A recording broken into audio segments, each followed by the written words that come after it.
C'est avec un immense plaisir que je préside ce matin le lancement des nouveaux engagements du Sénégal à notre mouvement global né en 2012 à Londres et auquel nous avions adhéré il y a de cela 9 ans. Je veux nommer Family Planning 2020, aujourd'hui devenu FP 2030. Parmi les stratégies pour lutter contre la mortalité maternelle et néonatale, le repositionnement de la planification familiale est une priorité. Il en est de même pour les soins obstétricaux et néonataux d'urgence. Par ailleurs, il y a lieu d'indiquer qu'aujourd'hui, la planification familiale est l'une des interventions disponibles les plus efficientes pour sauver des vies et améliorer la santé de la femme, de l'enfant et de l'adolescent. Au-delà de ces bénéfices sanitaires, l'augmentation du taux de prévalence contraceptive permettrait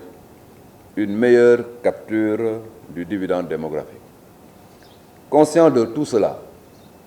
le Sénégal, à l'instar de la communauté internationale, a toujours réaffirmé sa volonté de faire de la planification familiale une priorité nationale.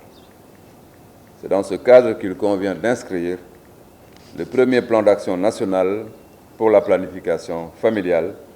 pour la période 2012-2015, suivi du plan de deuxième génération 2016-2020. Chers participants, il me paraît important de rappeler ici qu'aux 2 sommets de Londres tenus en 2012 et 2017, le Sénégal, à l'instar des autres pays de l'Afrique de l'Ouest francophone réunis autour du partenariat de Ouagadougou, avait pris des engagements pour contribuer à l'objectif tendant à garantir à 120 millions de femmes additionnelles un accès volontaire à des moyens de contraception modernes en 2020. Ces engagements concernaient les domaines politiques, financiers et programmatiques qui, après leur mise en œuvre, ont permis d'obtenir des résultats fort encourageants, notamment l'érection en 2012 de la division de la santé de la reproduction en direction et le bureau planification familiale en division. L'augmentation de la ligne budgétaire pour l'achat des contraceptifs de 100 millions en 2012 à 500 millions en 2021. Aujourd'hui, dans la perspective de l'après-2020, le Sénégal s'étant déjà inscrit dans la dynamique de la coopération sous-régionale et internationale, s'est résolument positionné dans la perspective de renouveler ses engagements d'ici à 2030 au vu des progrès constatés dans le pays. Mesdames, Messieurs, chers participants, il est aujourd'hui heureux de constater que beaucoup de pays s'inscrivent dans la même dynamique de repositionnement de la planification familiale. En effet, les taux de prévalence contraceptive et de besoins non satisfaits ont été largement améliorés dans nos pays. Dans la même période, le taux de mortalité maternelle, néonatale et infanto-juvénile ont connu des baisses significatives dans notre pays. Ces résultats ont été possibles grâce à la mobilisation de toutes les parties prenantes à accompagner les pays dans la mise en œuvre de stratégies innovantes et pratiques à haut impact fondées sur des dividendes pour augmenter l'accès et le choix des femmes en matière de planification familiale. Chers participants, malgré les progrès notoires, des défis demeurent, notamment la mobilisation d'un financement accru des donateurs et du secteur privé, l'accroissement des services à base communautaire. La rencontre d'aujourd'hui, qui traduit une forte détermination de l'ensemble des acteurs, nous offre l'occasion de mobiliser davantage les partenaires techniques et financiers afin de maintenir les acquis déjà constatés. Dans la perspective de consolider les engagements du Sénégal, des aspects essentiels de nos programmes devront faire l'objet d'une attention soutenue. Il s'agit notamment de la mobilisation des ressources pour garantir une contribution conséquente du pays au financement de la santé, du passage à l'échelle des interventions à impact en matière de planification familiale, de la prise en charge effective des jeunes en matière de santé de la reproduction, l'implication effective et la capitalisation des données du secteur. Comme vous le savez certainement, le Sénégal, faisant partie du partenariat de Ouagadougou, s'engage ainsi auprès des 8 autres pays tout d'abord, mais envers également la communauté internationale, à faire de la santé reproductive, de la planification familiale et de la santé des femmes et des filles une priorité. Les 9 pays, donc, d'une seule et même voix, plus forte et plus puissante, exercent ces émulations et une coopération sud-sud qui jusque-là non seulement porte ses fruits, mais dépasse les attentes et objectifs que nous nous étions fixés. Ceci est une source de fierté au niveau régional, mais aussi international, étant la région la plus en avance dans ce processus au niveau global.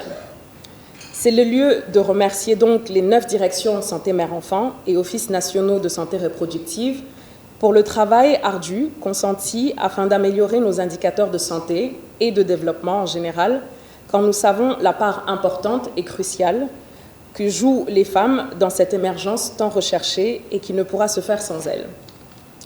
Chers participants, cet exercice n'est pas une première. En effet, de tels engagements avaient été pris en 2012 et ensuite en 2017 par nos 9 pays et les 69 pays de FP 2030 lors du sommet de Londres, durant lequel le partenariat de Ouagadougou avait brillé de par ses ambitions et ses réalisations. À travers l'outil de suivi Motion Tracker, qui vise à examiner et suivre l'état de mise en œuvre des engagements déjà pris par nos pays en 2017 à Londres, les revues périodiques ont permis de dégager les leçons apprises et ainsi rédiger de nouveaux engagements encore plus ambitieux, plus inclusifs et prenant en compte de façon plus efficiente les réalités et le contexte local, et contribuant de façon significative à l'atteinte de la couverture santé universelle et du renforcement du capital humain. Nous espérons donc, mesdames et messieurs, que ces engagements pris tant sur le plan politique, programmatique et financier, avec l'appui de la société civile, seront diffusés à la plus grande échelle au niveau national et régional et qu'ils soient un facteur d'émulation de la sous-région. Ils seront mis en exergue lors de la prochaine réunion annuelle du partenariat de Ouagadougou en décembre 2021, mais également en Thaïlande en 2022, lors de la conférence internationale sur la planification familiale, et à laquelle nous souhaiterions que le Sénégal y soit dignement représenté. Conférence durant laquelle les bailleurs de fonds auront également à annoncer leurs engagements et ainsi équilibrer la redevabilité et l'esprit de collaboration qui font la singularité de ce partenariat. Ces engagements qui traduisent la vision du Sénégal pour la santé et le bien-être des femmes ont également pris en compte la nouvelle stratégie du partenariat de Ouagadougou à l'horizon 2030, ainsi que les contextes sécuritaires et sanitaires dans lesquels nos pays évoluent et qui ont des répercussions indéniables sur nos systèmes de santé et donc sur l'accès et la santé des femmes et des jeunes filles. L'élaboration de ces engagements à travers des comités nationaux inclusifs ont permis d'arriver à ce résultat, tout en prenant en compte l'avis d'experts et de partenaires régionaux, dont l'UCPO, qui vous en remercie. Leur signature aujourd'hui marque donc le lancement d'une nouvelle phase pour le Sénégal, avec de nouveaux objectifs et horizons que l'UCPO, au-delà de son soutien technique et financier tout au long de ce processus, est tout à fait disposé à accompagner afin de les rendre effectifs et opérationnels. Nous avons espoir que ces engagements insufflent un nouveau souffle à la société civile sénégalaise, aux acteurs étatiques, aux partenaires de mise en œuvre et portent encore plus haut la place de la planification familiale en sachant les défis anciens qui ont la dent dure et nouveaux auxquels nos pays sont confrontés.